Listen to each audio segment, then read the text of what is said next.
So today we have come to our MCQ series.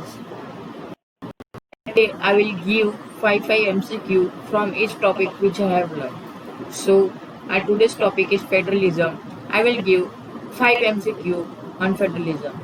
Now your first MCQ is the system of Panchayati Raj involves the village block and district levels, the village and state levels, the village district and state levels, the village states and union levels.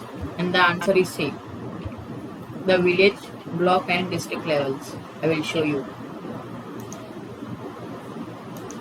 This is the answer. The village, block and district level. You can see answer is A. Now we come to our second MCQ. In case of clash between the law made by the center and the state on the subject in the concurrent list. The options are the state law prevails, the central law prevails, both law prevails with their respective jurisdiction. The Supreme Court has to influence to decide. Now your answer is B. The central laws prevails. B option is the answer of this MCQ. Now we come to our third MCQ.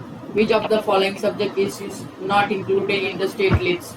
Law and order, national defense, education, agriculture. And the answer is B.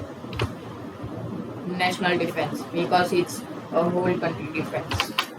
Now we come to our fourth MCQ. In India federalism, the state government have the power to legislate on all those subjects which are included in union list, state list, concurrent, reducible subject.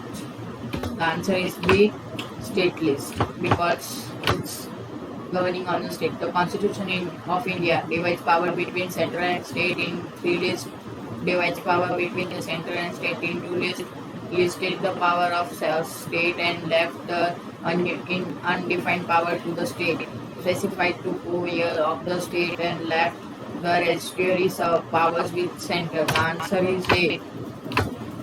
Divide power between center and states in the 3 lists. So we finished today. We have finished our lecture today. So thank you, and we will come back with more MCQ tomorrow.